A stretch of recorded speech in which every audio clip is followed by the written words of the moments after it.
الحمد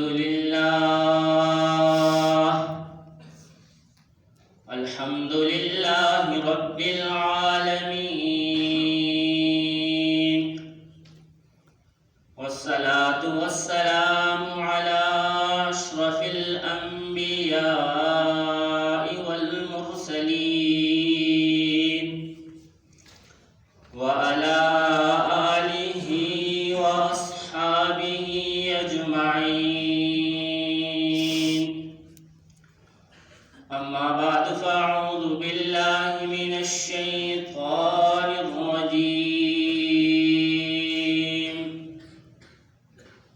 بسم الله الرحمن الرحيم. إن الذين آمنوا وعملوا الصالحات كانت لهم جنات الفردوس نزلا. صدق الله العظيم. وبلغنا رسوله النبي الكريم، ونحن على ذلك من الشاهدين والشاكرين، والحمد لله رب العالمين. بزرگان محترم، برادران عزیز، آج کی اس جمعے کی نشست میں جس عنوان پر کچھ اہم معروضات آپ کے گوش گزار کروں گا وہ ہے ایمان اور ایمان والی زندگی کی اہمیت. دعا ہے کہ اللہ تبارک و تعالی ہمیں ان سب باتوں پر عمل کرنے کی توفیق عطا فرمائے. اس موضوع کا انتخاب اس لیے کیا گیا ہے کہ اس وقت مسلمان بحیثیت مجموعی وہ ایمان سے اور ایمان والی زندگی سے غافل ہیں، اور اس احساس سے غافل ہونے کا نتیجہ یہ ہے کہ بہت سو کا دین برباد ہو رہا ہے اور وہ اسلام کو چھوڑ کر مرتد ہو رہے ہیں، اور جو کچھ بچ گئے ہیں جن کے ایمان سلامت ہیں تو وہ بھی ایمان والی زندگی سے محروم ہیں. ایمان تو ہے لیکن ایمان والی جو زندگی ہے اس سے وہ محروم ہیں، اور جس کا نتیجہ یہ ہے کہ وہ اپنی قبر کو اور اپنی آخرت کو برباد کر رہے ہیں اس زندگی سے غفلت کی وجہ سے. تو اس لیے ترتیب بیان یہ رہے گی کہ پہلے میں ایمان کی اہمیت ذکر کروں گا، اس کے بعد ایمان والی زندگی کی. ایمان کہتے کسے ہیں؟ ایمان کی کئی تعریفیں کی گئی ہیں حضرات اہل علم کے نزدیک، فقہاء محدثین نے کی ہے. آسان الفاظ میں جو آپ کی سمجھ میں آ جائے، بالکل سادہ الفاظ میں، ایمان اس چیز کا نام ہے کہ بن دیکھے وہ تمام عقائد اور وہ تمام احکامات اور وہ تمام خبریں جو پیغمبر خدا صلی اللہ علیہ وسلم نے دی ہیں ان پر اعتماد کرتے ہوئے ان سب کو مان لینا، اس کا نام ہے ایمان. تو ایمان میں جو بنیاد ہے بن دیکھے پیغمبر پر اعتماد کرتے ہوئے انسان کو ان حقیقتوں کو ماننا پڑتا ہے جو بظاہر انسان کی آنکھوں کے سامنے نہیں ہوتی ہے، لیکن خبر دینے والا چونکہ ایسا سچا ہے کہ جس سے جھوٹ کا کبھی مشاہدہ نہیں ہوا ہے، کہ جو ان کے بڑے سے بڑے دشمن تھے انہوں نے بھی پیغمبر علیہ السلام کے متعلق طرح طرح کے اعتراضات کیے، طرح طرح کے الزامات لگائے، لیکن جھوٹ کا الزام وہ بھی نہیں لگا سکے، بلکہ انہوں نے کہا کہ جربنا کا مرارا ما وجدنا کا الا صادقا، کہ کئی مرتبہ ہم نے آپ کو تجربہ کیا لیکن ہم نے ہر مرتبہ ہی آپ کو سچا ہی پایا ہے. تو وہ پیغمبر جو دین کی باتیں بتا رہا ہے ان پر اعتماد کرتے ہوئے ان ساری حقیقتوں کو مان لینا، ان کو تسلیم کر لینا، یہ ہے ایمان. اب پیغمبر کی اس دعوت کے نتیجے میں کچھ سعادت مندوں نے بن دیکھے پیغمبر کی بات پر اعتماد کر کے ان ساری حقیقتوں کو تسلیم کر لیا، تو ایسے لوگ مسلمان کہلائے، ایسے لوگ مومن کہلائے. جبکہ اس کے مقابلے میں دوسرا ایک طبقہ ایسا رہا کہ جنہوں نے پیغمبر کی دعوت کو نہیں مانا. پیغمبر نے بتایا کہ جنت ہے، جہنم ہے، لیکن وہ ماننے کے لیے تیار نہ ہوئے. وہ یہ کہنے لگے کہ ہمیں نظر نہیں آتا ہے جب تک ہم اپنی آنکھ سے سے رب نہیں دیکھیں گے تو ہم نہیں مانتے، جب تک ہم اپنی آنکھوں سے آسمان سے اترتا قرآن نہیں دیکھیں گے تو ہم نہیں مانیں گے۔ تو بن دیکھے والی بات پر وہ تیار نہ تھے، تو اس کا نتیجہ یہ ہے کہ انہوں نے اپنے لیے ایسی تباہی خرید لی ہے کہ جس کو میں اور آپ تصور بھی نہیں کر سکتے ہیں۔ اتنا بڑا خسارہ اپنے آپ کے لیے خرید لیا ہے کہ جس کا تصور دنیا میں انسان اپنی محدود عقل سے نہیں کر سکتا ہے۔ ان کا حال وہی ہو گیا جیسا کہ بعض کتابوں والوں نے لکھا ہے۔ کہانی ہے کہ گوشت کا ٹکڑا شکاری نے دریا میں ڈالا مچھلی پکڑنے کے لیے، اور کانٹے کے ساتھ لگا کر اس کو چھوڑ دیا، تو بڑی مچھلی نے چھوٹی کو سمجھایا، دیکھو یہ جو سامنے تمہیں گوشت کا ٹکڑا نظر آ رہا ہے، اس کو دیکھ کر طبیعت بڑی للچا رہی ہے اس کو کھانے کے لیے، اس کو کھانا نہیں، کیونکہ اس میں کانٹا پھنسا ہوا ہے۔ اگر تم نے اس کو کھانے کی کوشش کی تو کھا کیا سکو گی، بلکہ خود تم شکاری کے شکار میں آ جاؤ گی، اس کے جال میں پھنس جاؤ گی، اور پھر جال میں جب پھنس جاؤ گی تمہیں باہر نکالا جائے گا، اور اس کے بعد یہ شکاری تمہیں چیرے گا، تمہارے ٹکڑے ٹکڑے کرے گا، اور پھر اپنی بیوی کو دے گا، وہ اس پر مسالے لگائے گی اور پھر اس کو گھی میں تلے گی، اور اس کے بعد یہ انسان 32 دانتوں کے اندر تجھے چبا چبا کے کھائے گا، تیری حالت کیا بن جائے گی۔ تو اگر وہ بڑی مچھلی کی بات مان لے، یہ چھوٹی مچھلی، تو وہ شکاری کے اس پھندے سے اور اس حال سے بچ سکتی ہے کہ اس کو یہ آگے کے جو مشکل مراحل ہیں تو ان کا سامنا نہیں کرنا پڑے گا، اس کی بچت ہو جائے گی۔ لیکن اگر وہ بڑی چھوٹی مچھلی بھی یہی حماقت کہے کہ وہ کہے کہ مجھے تو شکاری نظر نہیں آ رہا ہے، مجھے تو اس کی بیوی نظر نہیں آ رہی ہے، مجھے تو وہ مسالے اور وہ گھی کے اندر تلنا وہ تو نظر نہیں آ رہا ہے، لہذا جو سامنے گوشت نظر آ رہا ہے میں تو اسی کو کھاؤں گی۔ تو اگر وہ یہ حماقت کرے گی تو آگے کا انجام اس کا خطرناک ہوگا۔ اسی طرح پیغمبر نے جو صداقتیں اور جو حقیقتیں آخرت کے متعلق بتائی کہ اگر اللہ پر ایمان لاؤ گے، نیک اعمال کرو گے، ایمان والی زندگی گزارو گے، تو اللہ تبارک و تعالیٰ نے تمہارے لیے جنت اور جنت کی نعمتیں تیار کر رکھی ہیں۔ اور اگر تم اللہ تبارک و تعالیٰ کے نافرمان رہے، تم نے اپنے رب کو ماننے کا انکار کر دیا اور اعمال والی زندگی پر تم نہ آئے، تو ایسی تباہی ہے کہ وہاں بھی تمہیں آگ میں جلایا جائے گا۔ تو یہ باتیں پیغمبر نے بتائی، لیکن وہ چھوٹی مچھلی والی حماقت ان کافر لوگوں نے کی کہ پیغمبر کی دعوت کو مانا نہیں ہے۔ اب مرنے کے ساتھ ہی پتہ چل جائے گا کہ پیغمبر نے جو باتیں بتائی تھی وہ حقیقت تھی یا نہیں تھی۔ قبر میں اترنے کے ساتھ ہی مار پڑنا شروع ہو جائے گی، پھر آگے جہنم میں ہمیشہ ہمیشہ جلتے رہیں گے کہ کبھی نہ مسلمان کے لیے تو ہے کہ کبھی نہ کبھی اس کی نجات ہوگی اگر وہ نگار ہوگا، لیکن کافر ایسا بدبخت ہے جس کی کبھی نجات نہیں ہے، جس کے لیے کبھی مغفرت کا راستہ نہیں ہے۔ تو جو پیغمبر کی بتائی ہوئی صداقتوں کو مان لے تو وہ کامیابی کے اصولوں کی طرف اور کامیابی کے راستے پر چل پڑتا ہے، اور جو پیغمبر کی بات پر اعتماد نہ کرے، پیغمبر کی بات پر یقین نہ کرے، تو اس نے اپنے آپ کو بڑے خطرے میں ڈال دیا ہے۔ تو یہ ایمان ہے۔ اب ذرا میں اور آپ اپنے گریبان میں جان کے ہم بھی ذرا اپنے ایمان کو دیکھیں کہ ہم ایمانی اعتبار سے آج کس درجے پہ کھڑے ہیں۔ میرا اور آپ کا ایمان کس درجے کا ہے؟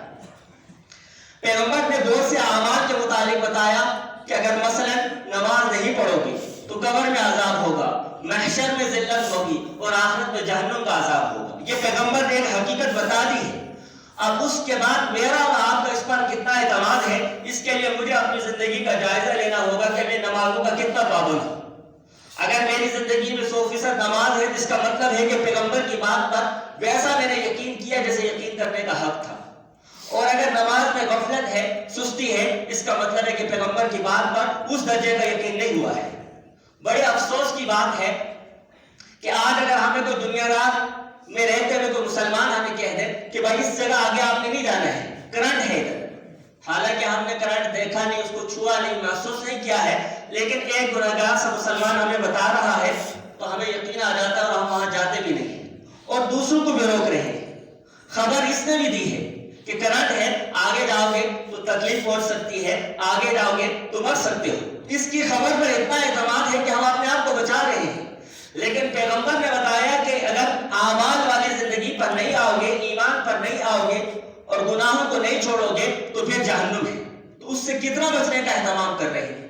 قبر میں اترنے کے ساتھ کیڑے مکوڑے مسلط ہو جائیں گے، سانپ بچھو مسلط ہو جائیں گے، اس سے کتنا بچ رہے ہیں؟ ایک عام آدمی کی بات پر اعتماد کس درجے کا ہے اور پیغمبر صلی اللہ علیہ وسلم کی بات پر اعتماد کس درجے کا ہے، یہ ہر آدمی دیکھ سکتا ہے۔ تو ایمانی اعتبار سے آج ہمارا بہت برا حال ہے. انسان اس بات کی تو فکر رہتی ہے کہ میری صحت بڑی خراب ہے. ہماری جو ایمانی صحت ہے وہ بہت متاثر ہو چکی ہے. یہ تو اللہ کا فضل ہے اور اللہ کا احسان ہے کہ اس نے ہمیں پیدا مسلمان گھرانے میں کیا ہے. ایسی جگہ ہم نے آنکھ کھولی کہ جہاں لا الہ الا اللہ ہم نے سنا، جہاں ہمارے کان میں آذان دی گئی، ایک کان میں اقامت کہی گئی، تو ہمیں تو بچپن سے یہ ماحول ملا ہے. اس ماحول کے بعد ہماری ایمانی یہ کیفیت ہے. اگر ہم کفر کی گھرانوں میں پیدا ہوئے ہوتے تو اس وقت ہمارا کیا حال ہوتا. تو اصل یہ ایمان کا یہ فرق کیوں ہے، یہ معیار دوہرا کیوں ہے؟ اس کی بنیادی وجہ ہے کہ دو چیزیں ہوتی ہیں. ایک ہے صورت ایمان اور ایک ہے حقیقت ایمان. اس وقت مجھے اور آپ کو جو حاصل ہے یہ ہے صورت ایمان، کہ لا الہ الا اللہ پڑھ کر جو عقائد شریعت کے ہیں انہیں تسلیم کر کے ایمان کی ایک ظاہری صورت اور ظاہری ڈھانچہ بنتا ہے. لیکن حقیقت ایمان اور روح ایمان وہ ہمیں حاصل نہیں. اس کو ذرا ایک مثال سے سمجھے. جیسے کہ بعض چیزوں کے مجسمے بنائے جاتے ہیں، تو شہر کا مجسمہ ہو، اس کے اندر اب وہ مجسمہ بنا کر ایک جگہ رکھا ہوا ہے. ہر آدمی آ کر، بچے آ کر اس کے ساتھ کھیلتے ہیں، کوئی دھول پکڑ کے کھینچ رہا ہے، کوئی کان پکڑ کے کھینچ رہا ہے، کوئی اس کے منہ میں ہاتھ دے رہا ہے. وہ سمجھتا ہے کہ یہ صورت ہے، حقیقت نہیں ہے. لہذا شہر کو دیکھ کے جو تاثرات پیدا ہونے چاہیے تھے، جو جذبات پیدا ہونے چاہیے تھے، وہ نہیں ہو رہے، اس لیے کہ صورت ہے اور وہ حقیقت والی بات تو صورت میں آ سکتی نہیں. لیکن اس کے مقابلے میں دوسرے نمبر پر وہ آدمی جو جنگل میں چلا جائے اور زندہ شیر آتا ہوا سامنے دیکھے تو اس کے اوسان خطا ہو جاتے ہیں. اس کی کیفیت کیا ہے؟ اب اس کی سانس اپڑنا شروع ہو جائے گی، چہرے کا رنگ زرد پڑ جائے گا. اور یہ فرق کیوں ہوا کہ پہلے بھی دیکھا تھا تو اس کے ساتھ چھیڑ چھاڑ کر رہے تھے، اس کے ساتھ تم کھیل کود کا سامان تم نے کر رکھا تھا، اور اس کو دیکھ کے تمہارے اوسان فتح ہو گئے ہیں اور اتنے ڈر گئے ہو. تو کہنے والا یہی کہتا ہے یہ حقیقی شیر ہے، وہ صورت تھی، یہ حقیقت تھی. اسی طرح یہی فرق ایمان کا بھی ہے کہ صورت ایمان ہو تو پھر انسان کو نماز پڑھنا مشکل ہے، صورت ایمان ہو تو انسان کو زکات ادا کرنا مشکل لگتا ہے، حج کرنا مشکل لگتا ہے، گناہوں سے بچنا مشکل لگتا ہے. لیکن جب حقیقت ایمان انسان کے دل میں پیوست ہو جاتی ہے اور اتر جاتی ہے تو پھر انسان کے لیے نماز پڑھنا مشکل نہیں ہوتا. پھر تو نماز آنکھوں کی ٹھنڈک بن جایا کرتی ہے، پھر مال اللہ کی راہ میں لٹانے میں مزہ آتا ہے، اور پھر جان اللہ کے لیے دینے میں انسان کو مزہ آتا ہے. تو اب یہ ہوتا اس لیے ہے کہ انسان کو آج وہ حقیقت ایمان نصیب نہیں ہے. اس حقیقت ایمان سے آج ہم بہت دور ہو گئے ہیں. اس وجہ سے ہمارا ایمانی معیار یہ ہے. اب جن لوگوں میں حقیقت ایمان آتا ہے تو اس کی پہچان کیا ہوتی ہے؟ کہ ہم میں سے ہر ایک اس کو اپنا ذرا جائزہ لے کہ حقیقت ایمان جب آئے گی تو اس کی علامت کیا ہوگی. حقیقت ایمان اور ایمان کی روح جب انسان میں آتی ہے تو ایک تو اس کی ظاہری زندگی بدل جاتی ہے، اور دوسرا بڑا فرق یہ آتا ہے کہ انسان کو اپنے ایمان کی فکر لاحق ہو جاتی ہے کہ یہ اتنی قیمتی دولت مجھے اللہ تبارک و تعالیٰ نے عطا کی ہے، تو کہیں کسی لمحے میرے زبان سے کوئی ایسا قول نہ نکل جائے، میرے جسم سے کوئی ایسا فعل صادر نہ ہو جائے جس سے یہ میرا ایمان چھن جائے. جنہیں اللہ حقیقت ایمان دیتے ہیں تو اللہ انہیں ایمان کو بچانے کی فکر بھی دیتے ہیں. وہ ہر لمحہ ہر گھڑی انہیں اسی بات کی فکر ستائے رہتی ہے کہ کہیں مرنے سے پہلے شیطان ہمارا ایمان نہ ضائع کروا دے. صحابہ جن کے متعلق قرآن نے رضی اللہ عنہم و رضوان کا اعلان جاری کر دیا ہے، ان کا حال کیا ہے؟ فضائل اعمال میں پڑھتے ہوں گے. حضرت حنظلہ رضی اللہ عنہ کا قصہ ہے کہ نبی علیہ السلام کی محفل میں بیٹھتے ہیں تو دل کی کیفیت اور ہوتی ہے، اور اٹھتے ہیں اور اپنے کام کاج میں گھر بار میں آتے ہیں تو کیفیت اور ہو جاتی ہے. اب صرف دل کی کیفیت بدلی تو حنظلہ جو ہے پریشان گھر سے نکلے اور یہ کہتے تھے کہ نافقہ حنظلہ، حنظلہ تو منافق ہو گیا ہے، حنظلہ تو منافق ہو گیا ہے. راستے میں صدیق اکبر ملے، انہوں نے پوچھا کہ بھائی کیا بات ہے، یہ کیا کہہ رہے ہو کہ منافق ہو گیا ہوں؟ کہا کہ نبی علیہ السلام کی محفل میں ہوتے ہیں تو ایسا لگتا ہے جیسے آخرت ہمارے سامنے ہے، اور جب اپنے گھروں میں جاتے ہیں تو پھر آخرت سے غافل ہو جاتے ہیں. تو یہ کیفیت کا بدلنا کہیں منافقت تو نہیں ہے؟ کہا چلو نبی علیہ السلام سے آپ سے جا کر پوچھتے ہیں. تو آپ نے سمجھایا کہ ظاہر ہے کہ دلی کیفیات ہمیشہ ایک جیسی نہیں رہتی ہے، کبھی اس میں ایمان کی حرارت زیادہ ہوتی ہے، کبھی احوال کی وجہ سے تبدیلی آتی ہے، تو اس کے پیچھے نہیں رہنا چاہیے. ہاں یہ آپ کی فکر کا جذبہ اچھا ہے. تو اب کہنے کا مقصد یہ ہے کہ جب ایمان کی نعمت اور ایمان کی روح آتی ہے تو وہ ذرا سی کیفیت بدلنے سے فکر ہونے لگتی ہے۔ یہ وہ ہے جو نبی علیہ السلام کی صحبت میں تربیت پانے والے ہیں۔ جب کبھی ایسا ہوا کہ دل کی اس کیفیت کی بدلنے پر ہمیں بھی بے چینی ہوئی، ہمیں بے چینی کیوں نہیں ہوتی؟ اس لیے کہ ہمیں حقیقت ایمان نصیب ہے ہی نہیں، ہم صرف ابھی صورت ایمان پر رکے ہوئے ہیں۔ تو جو حاصل کرنی ہے وہ ایمان کی حقیقت حاصل کرنی ہے، وہ ایمان کی روح حاصل کرنی ہے۔ یہ ہے اصل ہمارا ہدف اور ہمارا مقصد جس سے آج ہم غافل ہیں۔ چنانچہ قرآن پاک میں اللہ تبارک و تعالیٰ فرماتے ہیں یا ایھا الذین آمنوا آمنوا باللہ ورسولہ، اے ایمان والو اللہ اور اللہ کے رسول پر ایمان لے آؤ۔ اب سوال یہ ہے کہ ایک طرف خود اللہ کہہ رہے ہیں ایمان والو اور پھر کہہ رہے ہیں کہ ایمان لے آؤ۔ اب ایک ایسی چیز کے لانے کا حکم دیا جا رہا ہے جو انسان کو پہلے سے حاصل ہے، جسے کہتے ہیں یہ تحصیل حاصل کا مطالبہ ہے۔ تو حضرات مفسرین نے فرمایا ہے کہ یہاں اللہ نے ایمان والوں سے خطاب کر کے یہاں یہ بات بھی قابل توجہ ہے کہ خطاب ایمان والوں سے ہے۔ یہ نہیں فرمایا کہ یا ایھا الذین کفروا، یہ نہیں فرمایا کہ یا ایھا الذین اشرکوا، یا یہ نہیں فرمایا کہ یا ایھا الذین نافقوا۔ نہ یہ خطاب نافقین سے ہے، نہ یہ خطاب مشرکین سے ہے، نہ یہ خطاب کافروں سے ہے، بلکہ ایمان والوں سے ہے۔ اور ان سے مطالبہ کیا جا رہا ہے کہ اس وقت تک جو تمہیں حاصل ہے، جو کلمہ پڑھ کے تم نے حاصل کر رکھی ہے، یہ صورت ایمان ہے۔ ہم تم سے مطالبہ کر رہے ہیں کہ آمنوا باللہ ورسولہ، کہ صورت ایمان کے بعد اپنے اندر حقیقت ایمان پیدا کرنے کی کوشش کرو۔ تو اس کا اللہ اس انداز سے مطالبہ کر رہے ہیں۔ اور دنیا میں رہتے ہوئے انسان کو اللہ تبارک و تعالیٰ نے بے شمار نعمتیں دے رکھی ہیں، بہت سی قیمتی چیزیں دے رکھی ہیں۔ بنیادی طور پر جو بڑی بڑی قیمتی چیزیں انسان کو عطا ہوئی ہیں وہ چار ہیں۔ پہلی چیز جو انسان کو ملی ہے وہ ہے مال، دوسرے نمبر پر جو قیمتی چیز ہے وہ انسان کی جان ہے، اور تیسرے نمبر پر قیمتی چیز وہ انسان کی عزت ہے، اور چوتھے نمبر پر وہ انسان کا دین ہے۔ ان چاروں میں بھی سب سے زیادہ قیمتی چیز جو ہے وہ انسان کا دین ہے۔ جو ترتیب ذکر کی اسی ترتیب سے ان چیزوں کی قیمت ہے کہ انسان کے مال سے زیادہ اس کی جان کی قیمت ہے۔ اور اس کی دلیل یہ ہے کہ انسان جب بیمار پڑ جاتا ہے، اس کو بیماری لاحق ہو جاتی ہے، تو اب جان کو بچانے کے لیے، صحت کی حفاظت کے لیے یہ مال خرچ کرتا ہے۔ تو جان کے لیے مال کو خرچ کیا جا رہا ہے۔ تو پتہ چلا کہ مال سے زیادہ جان قیمتی ہے۔ اور پھر کبھی زندگی میں ایسا مرحلہ آ جائے کہ ایک طرف مسئلہ جان کا ہے اور دوسری طرف مسئلہ عزت کا ہے، تو ہر عزت مند آدمی وہاں وہ عزت بچانے کی کوشش کرتا ہے۔ اگر جان چلی جائے تو کوئی پرواہ نہیں، لیکن وہ اس انداز اس کو بچانے کی فکر کرتا ہے۔ اور پھر جہاں تقابل آ جائے، جہاں تقابل آ جائے عزت میں اور دین میں کہ دونوں میں قیمتی کیا ہے، تو وہاں ایمان والوں کا معیار یہ ہوتا ہے کہ وہ جان دے کر، عزت دے کر وہ اپنا دین بچاتے ہیں، دین پر سودے بازی نہیں کرتے۔ یہ تو آخری زمانے کے مسلمانوں کی حدیث میں علامت بتائی ہے کہ ایسا حال ہوگا کہ دنیا کی حقیقی چیزوں کے بدلے میں لوگ اپنا دین بیچیں گے۔ جو حقیقی مومن ہے، جس سے ایمان کی قدر کو سمجھا ہے، وہ کچھ بھی ہو، ساری دنیا ایک طرف اس کو مطالبہ کیا جائے، وہ کبھی بھی دین کی راہ نہیں چھوڑے گا۔ چنانچہ پیر ذوالفقار صاحب نے سمرقند کا ایک واقعہ بیان کیا ہے۔ 1994 میں کہتے ہیں کہ میں وہاں سمرقند گیا تو وہاں جمعہ کا خطاب کیا انہوں نے، اور جمعہ پڑھانے کے بعد ایک نوجوان سے ملاقات ہوئی۔ وہ نوجوان نے آ کے مطالبہ کیا کہ حضرت میری والدہ آپ سے ملنا چاہتی ہے۔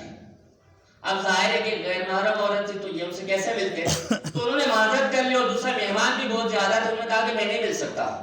لیکن جو سمرقند کے مفتی اعظم تھے، جو اس علاقے کے سب سے بڑے مفتی تھے، انہوں نے کہا کہ حضرت اس کو انکار نہ کریں، اس کی والدہ سے ملنے چلتے ہیں، میں بھی آپ کے ساتھ چلتا ہوں، راستے میں چلتے ہوئے میں آپ کو تفصیل بتاتا ہوں کہ ان سے ملنا کیوں ضروری ہے۔ چنانچہ انہوں نے کہا چلو ٹھیک ہے بھائی، ہم مل لیتے ہیں، چلتے ہیں آپ کے گھر۔ تو راستے میں چلتے ہوئے سمرقند کے جو مفتی اعظم تھے، انہوں نے ان کو واقعہ سنایا کہ حضرت ان کی جو والدہ ہے اس وقت تو بوڑھی ہو چکی ہے، تقریباً 90 سال ان کی عمر ہے، اور یہ ایسی بہادر خاتون ہے اور ایسی حوصلے والی اور ایمان والی خاتون ہے کہ جب روسی انقلاب جو کمیونزم کا آیا تھا، انقلاب سرخ انقلاب جسے کہتے ہیں، تو اس کی بنیاد پر ایسے حالات ہو گئے تھے کہ اپنا ایمان لوگ ظاہر نہیں کر سکتے تھے، کھل کر نماز نہیں پڑھ سکتے تھے، کسی کے گھر سے اگر قرآن پاک مل جائے تو پورے گھرانے کو مار دیا جاتا تھا۔ تو اس درجے کے حالات میں 20 سال اس وقت لڑکی کی عمر تھی تو لوگ مرتد ہوتے جا رہے تھے، دہریہ ہوتے جا رہے تھے. ایسی جماعت پیدا ہو گئی مسلمان گھرانوں میں جو کہتے تھے خدا ہے تو نظر کیوں نہیں آتا ہے، تو وہ خدا کے منکر ہو گئے. تو یہ اس دور میں کہ جب مردوں کے لیے بھی اپنی زبان پر اسلام کا نام لانا مشکل تھا، یہ اس وقت بھی دین کی محنت کر رہی تھی اور خواتین کے سامنے جا کر وہ نوجوان لڑکے جو مرتد ہوتی تھی ان کو جا کر دین کی دعوت دیتی تھی، ان کے ساتھ بحث کرتی تھی. اور اس کی محنت سے اللہ تبارک و تعالیٰ نے ہزاروں بچے جو مرتد ہو گئی تھی، ہزاروں عورتیں جو مرتد ہو گئی تھی، اللہ نے دوبارہ سے ان کو ایمان کی دولت سے نوازا ہے. تو اس وقت کے جو علماء، جو بڑے بڑے سیاسی زعماء تھے، انہوں نے بھی کہا کہ بیٹا حالات بڑے سنگین ہیں، جس طریقے سے آپ دین کی خدمت کر رہی ہو اس میں ہمیں ڈر ہے کہ یہ ظالم درندے، ان میں تو انسانیت ہے نہیں، یا آپ کی عزت کو پامال کر دیں گے یا آپ کی جان لے لیں گے. لیکن وہ کہا کرتی تھی کہ اللہ کے دین سے میری عزت بڑھ کر نہیں ہے، اللہ کے دین سے بڑھ کر میری جان نہیں ہے. اگر اللہ کے دین کے لیے میری جان لگ گئی تو مجھے کوئی پرواہ نہیں ہے، یہ تو عین کامیابی ہے. اللہ کے دین کے لیے میری عزت اگر کام آ گئی تو عین کامیابی ہے، میں پیچھے نہیں ہٹوں گی.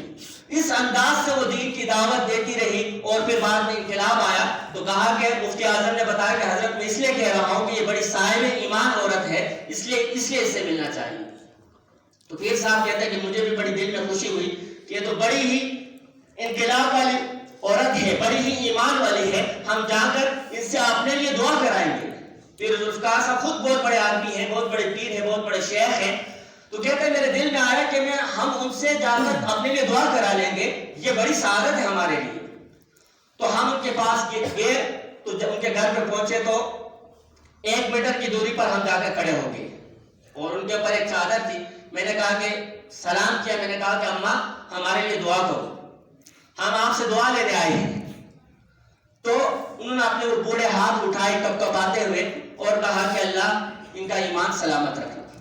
کہتے ہیں کہ اس کا یہ جملہ سننا تھا کہ میری آنکھوں میں آنسو آ گئے کہ 70 سال تک دین کی خدمت کی ہے جس نے، ہر طرح کے مشکل حالات میں، اس کے بھی آج 70 سال دین کے لیے خدمت کرتے آج بھی ہاتھ اٹھ رہے ہیں. تو پہلا سوال اس کا یہی ہے کہ اللہ ایمان کی حفاظت کرنا. میرے اور آپ کو آج ہماری غفلت کا عالم یہ ہے کہ ہم ایمان کے معاملے میں بہت ایسے نہج پر پہنچ چکے ہیں جو بہت تباہی والا ہے، بہت بربادی والا ہے، بڑے خطرے کی بات ہے. آج مسلمان گھرانے میں ایسے جملے سننے کو ملتے ہیں کہ دل چھلنی ہو جاتا ہے. آج روز ہم چونکہ مسلمانوں میں بدعملی بہت زیادہ آ گئی ہے تو اس پر بعض لوگ تبصرہ کرتے ہیں، کہتے ہیں کہ ہم سے جو کافر بہتر ہے. اللہ، یعنی کتنا غلیظ جملہ ہے اور پتہ چلتا ہے کہ اس کے دل میں ایمان کی کیا قدر ہے. ارے یہ مسلمان جتنا گیا گزرا صحیح، جتنا بد کردار صحیح، جتنا بد اعمال صحیح، لیکن اس کے دل میں جو ایمان ہے سارے کافر مل کے وہ اس حقیر درجے کے، کم درجے کے مسلمان کا مقابلہ نہیں کر سکتے. تجھے ایمان کی کیا قدر سمجھ میں آئے، رب تعالیٰ سے پوچھو کہ ایمان کی قدر ہے کیا.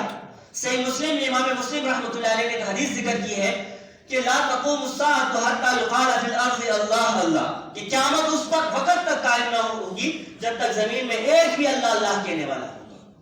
یہ ایک کلمے والے کی برکت سے رب تعالیٰ نے دنیا کو قائم رکھا ہوا ہے. اور تو کہتا ہے کہ اس کے مقابلے میں وہ مردود گوری چمڑی والا بہت زیادہ بہتر ہے.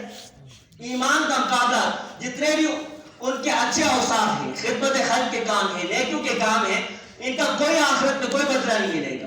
آخرت میں بدلہ ملا کرتا ہے ایمان کی بنیاد پر. تو یہ تو ہے ہی نہیں. تو یہ تو اس مسلمان کے پاس یہ ہے، اگر یہ بدعملی کے ساتھ بھی اگر مر گیا تو ایمان کی برکت سے ایک وقت آئے گا کہ اللہ تبارک و تعالیٰ اس کو جہنم سے نکال کے پھر جنت میں داخل کرے گی. لیکن وہ مردود تو ہمیشہ جہنم میں رہے گا، اس کے تو جنت میں جانے کا سوال ہی نہیں. تو تم اسے کیسے بہتر کہہ رہے ہو؟ تو یہ دل میں ایمان کی کمزوری کی نشانی ہے کہ انسان ایسے جملے کہتا ہے. اور آج ایسے جملے سننے کو ملتے ہیں. ایسی نوجوان نسل ہماری تیار ہو رہی ہے کہ جنہیں اس بات پر شرمندگی ہے اور جنہیں اس بات پر افسوس ہے کہ مسلمان گھرانے میں کیوں پیدا ہو گئے. ہم کسی کافر گھرانے میں پیدا ہوئے ہوتے تو وہاں ہمیں یہ ہوتا کہ یہ اسلام کے مذہب کے نام کی پابندیاں تو نہ ہوتی. ہم اپنی مرضی کی زندگی گزار سکتے، مرضی کا فیشن کر سکتے، مرضی کی تہذیب کو اختیار کر سکتے. لیکن جہاں ہر لمحے پر، ہر کام پر، اسلام کے ہر اعمال پر روک رکاوٹ لگی ہوئی ہے.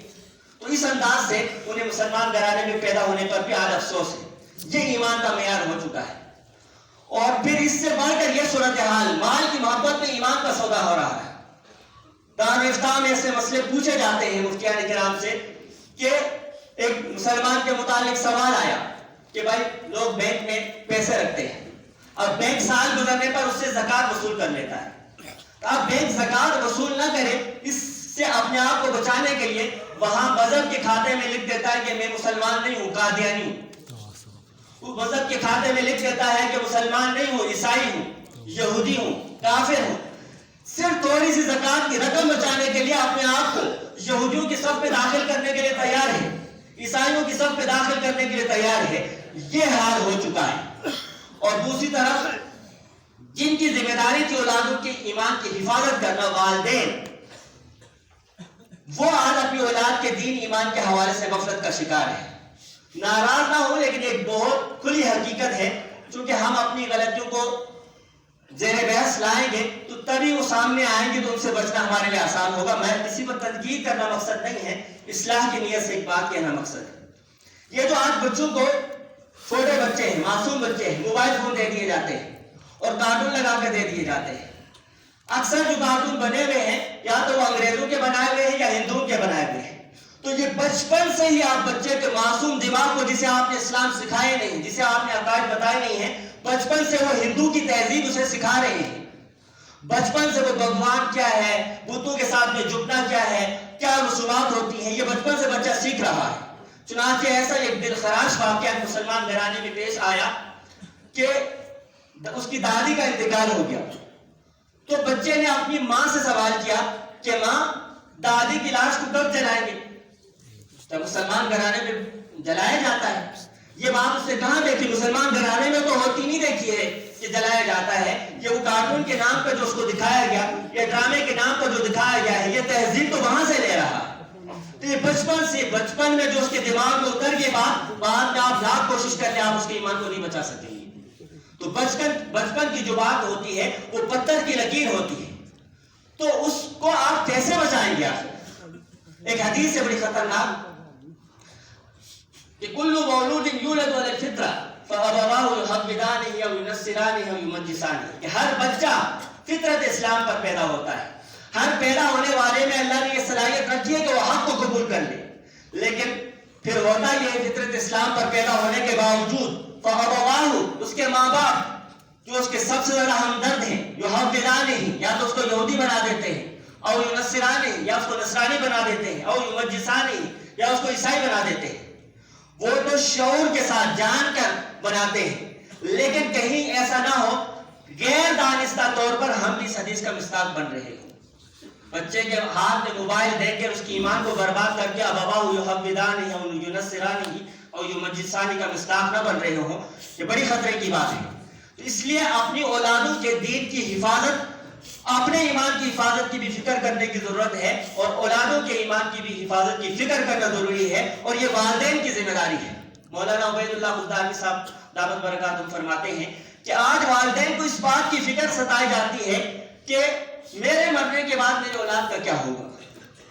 حالانکہ اس سوچنے کی بات یہ نہیں ہے، جس رب نے پیدا کیا وہ ضائع نہیں کرے گا. یہ سوچو کہ اولاد مر کے قبر میں اترے گی، وہاں ان کا کیا ہوگا. یہ سوچنے کی بات ہے. اور اللہ ماشاء اللہ چند لوگوں کو چھوڑ کر اکثر اس سے غافل ہے. تو یہ فکر کرنے کی ضرورت ہے. تو آج اس وقت جو صورتحال ہے، کتاب پڑھ رہا تھا ایک دن میں کہ مصنف نے لکھا کہ پچھلے 10 سالوں میں صرف انڈیا کے اندر ارتداد اتنا آیا ہے کہ پچھلے 50 سالوں میں اتنے لوگ مرتد نہیں ہوئے جو کہ آخری 10 سالوں میں ہوئے. بہت بڑی تعداد میں لوگ دین سے نکلتے جا رہے ہیں. وہاں چونکہ وہ ایک مشترکہ تہذیب میں رہتے ہیں، ہندو بھی ساتھ ہیں، تو ان کے طور طریقے دیکھ کر، ان کی مذہب کی آزادیاں دیکھ کر، اسلام میں کچھ چیزوں کی پابندی ہے تو ان پابندیوں سے بعض لوگ گھبرا کر نکلتے جا رہے ہیں اور وہ کافر اور مرتد ہو رہے ہیں. چنانچہ ایک جگہ کا واقعہ ہے کہ ایک آدمی نے سرکاری جاب حاصل کرنے کے لیے، نوکری حاصل کرنے کے لیے ایک جگہ انٹرویو کے لیے وہ گیا. تو انٹرویو والے نے اس سے، انٹرویو لینے والا غیر مسلم تھا، اس سے سوال کیا کہ بھائی یہ بتائیں کہ یہ جو اسلام نے کیا ہے کہ طلاق دینے کا حق جو ہے وہ صرف مرد کو دیا ہے، عورت کو نہیں دیا ہے، تو یہ عورت کے ساتھ کیا ناانصافی نہیں ہے؟ اور اسی طرح 4 شادیاں کرنے کی اجازت اسلام نے مرد کو دے رکھی ہے، عورت کو نہیں، تو کیا یہ ناانصافی نہیں ہے عورتوں کے ساتھ، یا یہ مساوات کے خلاف نہیں ہے؟ تو اس نوجوان کو تو چاہیے تھا کہ وہ دفاع کرتا، اس کی وجہ بتاتا کہ اسلام نے یہ فرق کیوں رکھا ہے۔ اس نے کہا کہ در حقیقت مجھے بھی اسلام کی 2 باتوں پہ اعتراض ہے کہ یہ نہیں ہونا چاہیے تھا، طلاق کا حق عورت کو بھی ہونا چاہیے تھا، 4 شادیوں کا حق عورت کو بھی ہونا چاہیے تھا۔ میں بھی سمجھتا ہوں کہ اسلام نے اس جگہ اگر ناانصافی کی عورت کے ساتھ، یہ وہ ہے جو اپنے آپ کو مسلمان کہلا رہا ہے، بہت بڑی تعداد ایسوں ہی کی ہے۔ مصنف نے عجیب بات لکھی کہ لوگ اپنے عقائد و نظریات علماء کے سامنے ظاہر نہیں کرتے ہیں، طرح طرح کی وہ اندر غلط فکروں کا شکار ہو چکے ہیں، غلط عقیدوں کا شکار ہو چکے ہیں، اور کوشش کرتے ہیں کہ ہمارے اس عقیدے اور نظریے کا علماء کو پتہ نہ چلے، اور علماء سے اس لیے چھپاتے ہیں کہ اگر ان کو بتائے تو یہ ہم کو کافر بنا دیں گے۔ بہت افسوس کی بات ہے، علماء کافر بناتے نہیں ہیں، علماء کافر بناتے نہیں ہیں۔ یہ تو ایسا ہی ہوا کہ ایک آدمی بیمار ہے، اندر سے بیماری اس کو کھائی جا رہی ہے، اور ڈاکٹر کے پاس جائے گا، وہ کہے کہ ڈاکٹر کے پاس جاؤں گا تو ڈاکٹر مجھ کو مریض بنا دے گا۔ ارے مریض تو خود بنا ہے، ڈاکٹر علاج کرے گا تو تم ٹھیک ہو جاؤ گے۔ تو اگر کسی ایسی سوچ کا اسلام کے کسی حکم کے متعلق کسی کو کوئی شبہ ہو رہا ہے، کوئی اعتراض ہو رہا ہے، تو علماء کے سامنے اظہار کر کے آپ نے تسلی کر لے، اندر ہی اندر اس کو رکھ کر کفر کی موت نہ مر جائے۔ تو اب حال یہ ہے کہ شیطان نے ایسی پٹی پڑھائی ہے کہ وہ اظہار ہی نہیں کرتے ہیں، وہ اپنے شکوک کو ظاہر اور شبہات کو ظاہر ہی نہیں کرتے ہیں، اور اسی انداز سے دل میں دبائے قبر میں اتر جاتے ہیں، کفر میں مر جاتے ہیں۔ مفتی کا فتویٰ کفر کا لگے نہ لگے، اگر اس نے کفری اعمال اختیار کر رکھے ہیں تو اللہ کے کاغذات میں فارغ ہو گیا ہے، بھلے ساری دنیا کے مسلمان جمع ہو کر اس کو مسلمان کہیں، لیکن اللہ کی نظر میں اور اللہ کے کاغذات میں وہ اسلام سے نکل چکا ہے۔ حکیم الامت مولانا اشرف علی تھانوی رحمۃ اللہ علیہ فرماتے ہیں کہ کافر ہونے کے لیے یہ نہیں ہے کہ انسان جا کر مندروں میں گھنٹیاں بجائے، بتوں کے سامنے سجدے کرے تو تبھی انسان کافر ہوتا ہے۔ اگر اسلامی احکامات پر انسان کا اعتماد ختم ہو جائے، اسلامی احکامات کے متعلق اس کو شبہات ہونے لگے اور اس کا ایمان کمزور ہونے لگے تو یہ بھی دائرہ اسلام سے گیا۔ آئے روز صبح شام ہم اپنی زبان سے جملے نکالتے کہ ایمان برباد ہو جاتا ہے۔